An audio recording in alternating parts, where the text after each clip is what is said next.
Welcome back to the THC Launchpad. In this video, we're going to be looking at how to identify who your audience is and how to kind of start to wrap your head around how you're going to reach that audience with your marketing, with your branding, and with the way you create and structure your business. So let's say you're in a new state. Let's say that you have been selling weed for a long time. Maybe it's 10 years, maybe it's 15 years, maybe it's 25 years. I know people that have been doing that for a long time. I meet people like, when did you start growing weed? Oh, 1983. It's like, oh, well, I don't think it was legal, right? I don't think it was legal back then. We all know there's a lot of people coming to the legal industry from the illicit industry, the black market. They're legacy growers. They're the people that created the cannabis industry at high risk to themselves and to their families.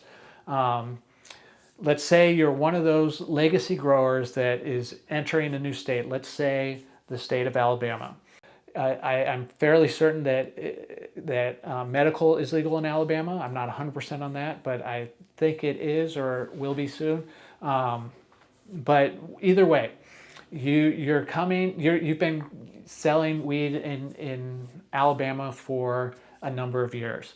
Now it is becoming legal in at some point in the future it will, I'm sure. And so you're like, hey, I've been doing this for a long time. I know what I'm doing. I know who my audience is. I know who my customers are. And so you build out a legal dispensary or a brand, a cannabis brand targeting those people that you've worked with. And what is that brand going to look like? What is that dispensary going to look like? There's probably going to be maybe some graffiti or some, very stereotypical cannabis art. Posters, black lights, the very, traditional underground type of aesthetic that people associate with cannabis. And you're going to be focused on like how potent your weed is and how, because you're going to be like, we know weed and we know like we sell the best or we produce the best weed that can be found. And, it's so strong. It's, yada, yada, yada. You know what I mean? Well, that seems maybe like, a natural thing to do, but you're not selling to the illicit market anymore. You're selling to the legal market. And if you go back to an earlier video and we talked about, the problems that are happening in new states is that, that first year, the market is quite big, but by year two or three, the buying market constricts, whereas the supply becomes greater, the demand is getting smaller, not a lot, but at least slightly. And so you don't have to be thinking just about selling to that traditional market, because that's who everyone else is going to be selling to that market too. You need to be thinking about growing your audience, growing your customer base.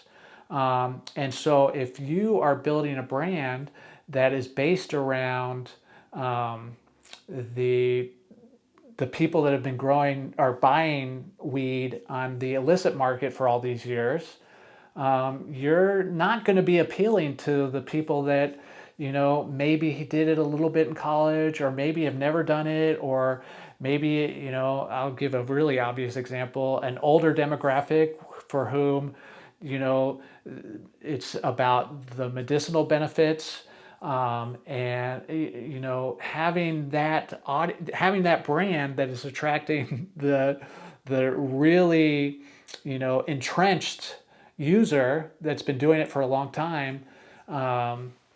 That's a very small percentage of where the market's going to be and where the customer base is going to be. And so you need to figure out, think about it in terms of, well, who am I trying to reach? And when you're asking that question and coming up with the answer, think about, well, where are you? Are you in an older demographic retirement type community?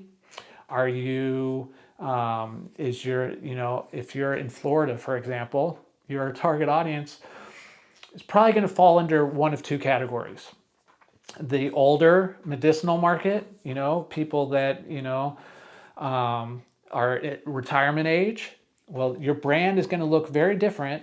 Or you're going to be targeting the spring break crowd, right? And the people that are coming down in the summer or sometimes in the winter as well, in the spring. The vacationers, the young people, the South Beach, that type of brand is going to be very different from the brand we described for the first type of audience. And it may, in fact, be very difficult to create a brand that's going to attract both, right? And so now it's like, oh, I need to figure out, well, who am I going after? Am I in an area? I know I switched from Alabama to Florida, but the same kind of principle applies whichever state you're in. What type of community are you in? What is the demographics in your state, in your city, in your county? And what type of brand is going to appeal to them? And how are you going to market to them? And so figuring out who your core audience is very important as you try to develop what your brand is going to be. But if it's not as obvious, it's like, oh, I'm in a pretty busy area of, X city. How do you define what your audience is? Well, that's what you have to figure out. You have to ask the questions about, who are the people in my neighborhood? We're looking at retail right now. Who are the people in my neighborhood? Am I near a place where there's a lot of, traffic that's going to be going by? Is there a lot of tourism in my area? Are there a lot of other shops, on my same street? We have an area in Portland called the Green Mile, and I've heard other states also have what's called a Green Mile, where there's just dispensaries all up and down it. Imagine you're in Las Vegas on the Strip. And so, then you need to have a brand that's, very different than if you are in a sleepy little town someplace where, you're, there's a lot of different factors, but whatever it is that you're selling, figure out who it is you're selling to, why they are going to want your product, and then that will help you establish what your brand needs to be, because I'm reaching these people. I'm trying to reach these people. My brand needs to appeal to these people. And so identifying your audience that you're trying to target is essential as you're coming up with your brand. There's a lot of nuance that goes into this, so we can't get into all the details right now. But I'm happy to have a conversation with you and kind of go through the specifics of your situation. So feel free to reach out to me, whether it's email, a phone call. My contact information is available on our website. I'm happy to start that conversation.